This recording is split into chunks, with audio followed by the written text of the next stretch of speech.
Voici le Mississippi.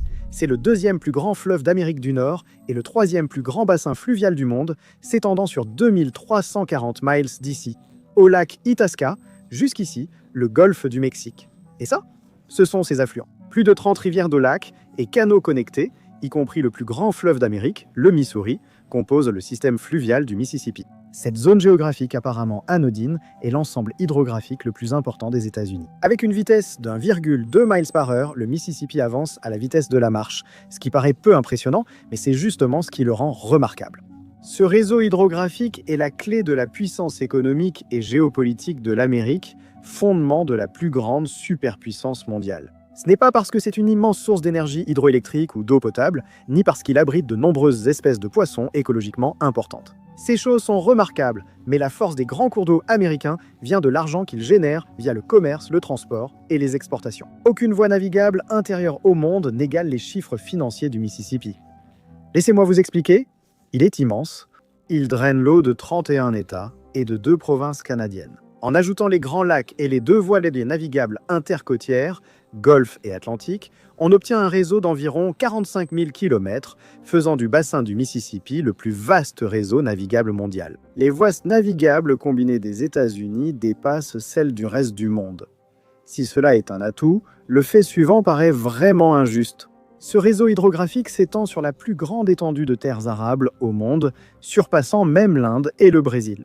C'est énorme, car cela permet aux marchandises comme le maïs, les céréales, le charbon, le pétrole et l'acier de circuler à l'intérieur du pays et vers l'étranger grâce à un transport naturellement intégré au territoire. Le Mississippi relie les marchandises produites le long de son cours au Golfe, à l'Atlantique et à des villes majeures comme Chicago, Pittsburgh, Cincinnati, Houston et la Nouvelle-Orléans. Transportant plus de 630 millions de tonnes de fret par an, c'est une affaire très lucrative. Rien que cette zone du bassin supérieur du Mississippi, qui comprend l'Illinois, le Missouri et le Minnesota, génère environ 345 milliards de dollars de commerce chaque année. Comparé avec la voie navigable Hydrovia Paraguay-Paraná, traversant le Brésil, l'Argentine, le Paraguay, l'Uruguay et la Bolivie, longeant aussi leurs frontières. Pourtant, elle ne gère que 20 millions de tonnes de fret et compte plusieurs sections non navigables, dont le barrage d'Itaipu.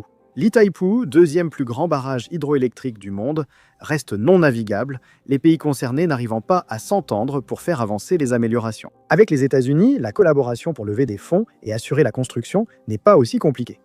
Le corps des ingénieurs de l'armée américaine, avec le Congrès, gère simplement les voies navigables américaines. Même si l'on compare le Mississippi à un système navigable comme l'Amazone, les chiffres ne sont pas comparables.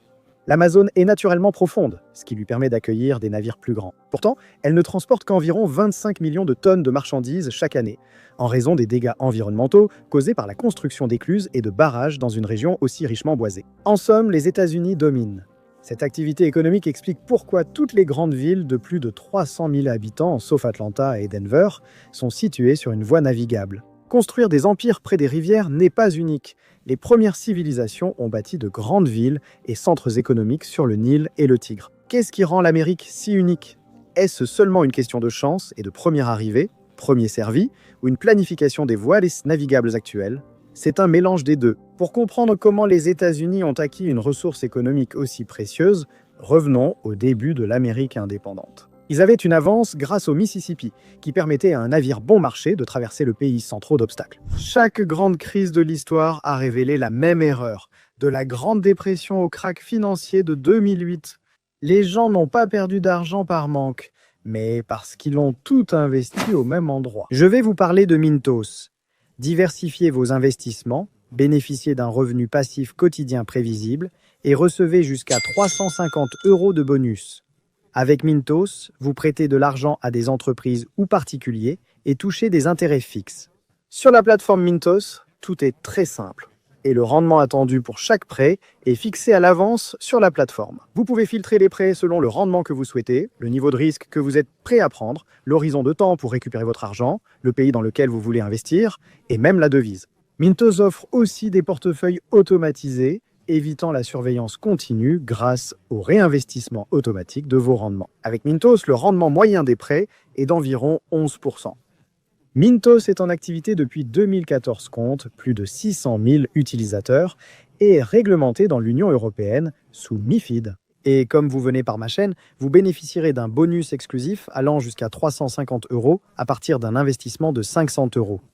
Cliquez sur le lien ou scannez le QR code pour l'obtenir maintenant. Des rendements stables, aucun risque pour vos investissements et en plus, un bonus. Ne ratez pas cette opportunité et bonne chance. Porter ces marchandises restait difficile. Les pères fondateurs savaient leur chance d'avoir un pays aux voies navigables interconnectées. Mais il manquait écluses, barrages et canaux pour les rendre plus navigables et plus rentables. Pour cela, ils devaient, conformément à la Constitution, étudier, développer et entretenir les voies navigables nécessaires. Avant la première école d'ingénieurs officielle, des volontaires de tout le pays ont uni leurs efforts pour construire le canal de South Hadley en 1792. Le canal Erie, achevé en 1825, relia aussitôt les Grands Lacs à l'Atlantique, facilitant le transport de marchandises de l'intérieur vers la côte Est. Après quelques tâtonnements, cette dynamique a lancé une ère industrielle portée par les voiles navigables, les habitants s'installant près des canaux pendant plus de 200 ans. Aujourd'hui, cette planification précoce a permis de créer plus de 19 000 km de routes commerciales fluviales, soit davantage que celles d'Amérique du Sud, d'Europe et d'Asie réunies. Cela signifie que le plus grand avantage des États-Unis en matière de capacité maritime et commerciale réside dans la taille impressionnante et la facilité d'utilisation de ces voies navigables. Le Mississippi et la plupart de ses affluents se trouvent à basse altitude, ce qui crée des eaux plus calmes et peu d'interruptions dues à des chutes d'eau abruptes ou à des rapides tumultueux remplis de pierres. Les cargos comme celui-ci qui empruntent ces voies d'eau sont simples et ont peu d'exigences opérationnelles grâce au faible risque de dommages liés aux eaux agitées.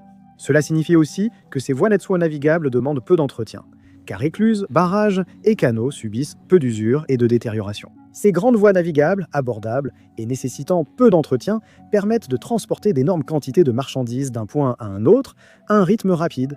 Prenons par exemple l'utilisation des barges. Une barge typique transporte environ 1750 tonnes de marchandises, généralement regroupées par 10 à 15 dans un convoi. À pleine capacité, cela représente 26 250 tonnes de marchandises par convoi. Maintenant, comparez cela à un train-bloc de 108 wagons. Un wagon jumbo peut transporter environ 110 tonnes, donc un train de 108 wagons ne transporterait que 11 880 tonnes.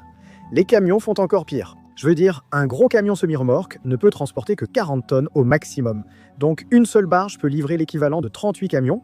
Pour transporter la même quantité de marchandises qu'un convoi de 15 barges, il faudrait 1050 gros camions semi-remorques ou 6 locomotives et un nombre incroyable de 216 wagons. Ensuite, il y a la question de la vitesse. L'un de ces navires peut être chargé de 10 000 tonnes de marchandises en moins de 4 heures et déchargé après le voyage en 8 heures. Le système de barge est donc plus économique et écologique que la route ou le rail. Cette efficacité permet au système commercial fluvial de générer plus d'1 milliard de dollars par jour et plus de 405 milliards par an. Ce genre d'argent ne peut signifier qu'une création d'emplois considérables le long des rives de ces voies navigables intérieures. Et c'est vrai, les régions du Haut et du Bas Mississippi réunies soutiennent plus de 1,2 million d'emplois des agriculteurs aux chargeurs et aux pilotes de convois fluviaux. Ce système d'emploi enrichit la population du Midwest, augmentant le PIB global d'une nation qui contrôle déjà 30% de la richesse mondiale. Mais, et je déteste être ce gars-là, tout n'est pas si simple. Sans cette décision sage mais coûteuse, la voie navigable valant des milliards de dollars n'existerait même plus aujourd'hui. Les États-Unis dépensent beaucoup pour maintenir le Mississippi sur le même cours, permettant à cette voie navigable de dominer depuis des siècles. Au fil du temps, les rivières modifient naturellement leur cours alors que la Terre bouge et se transforme.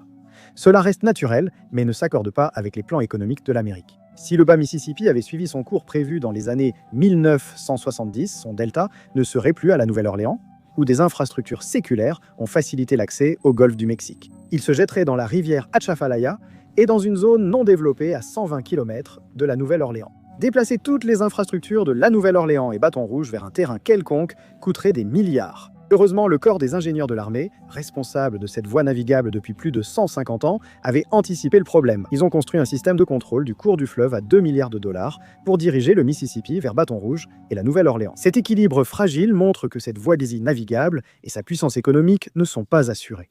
Si elle se déstabilisait, les conséquences seraient catastrophiques. Maintenant, en ce qui concerne les menaces extérieures, elles ne sont pas aussi importantes que vous le pensez. Je veux dire, vous n'avez pas besoin de moi pour vous dire qu'il est impossible d'envahir l'Amérique. Donc pour être honnête, le seul pays qui peut réellement menacer le succès des voies navigables américaines, c'est l'Amérique elle-même. Et tout commence avec la lutte pour maintenir ce qu'ils possèdent déjà.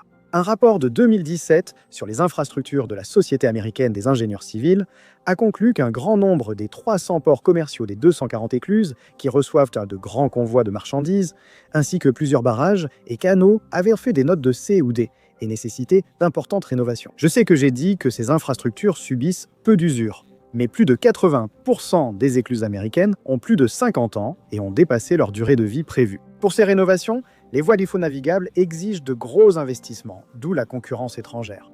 Les voies navigables du Brésil, de la Chine et de l'Europe pourraient bénéficier d'investissements supérieurs à ceux des infrastructures américaines actuelles. Le fleuve Yangtze, en Chine, principal fleuve de fret mondial, en est un exemple frappant.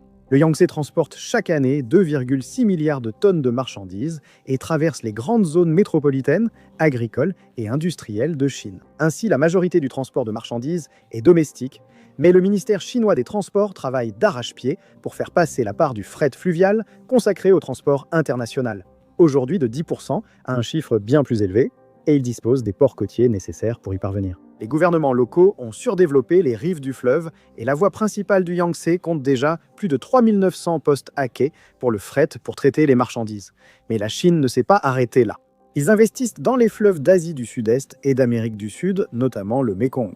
Partant de Chine et traversant le Cambodge, le Vietnam, le Laos et la Thaïlande, cette voie navigable transporte 128 millions de tonnes de marchandises par an, la Chine fournissant la majorité des investissements pour exploiter le fleuve. Aux États-Unis, le blocage des dépenses pour moderniser les voies navigables a déjà coûté des milliards de dollars au pays.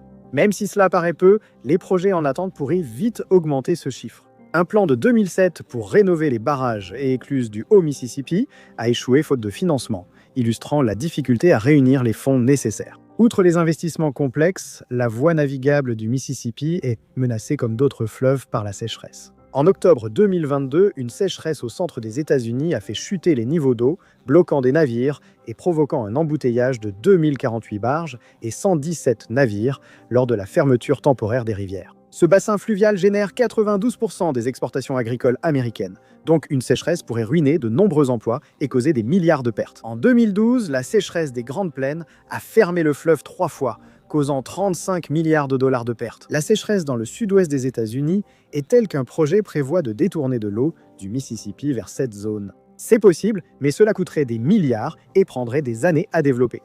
Ce problème ne concerne pas uniquement les États-Unis. Comme le Rhin en Europe est également confronté à une sécheresse aggravée par le changement climatique, c'est pourquoi les États-Unis cherchent à faire d'une pierre deux coups.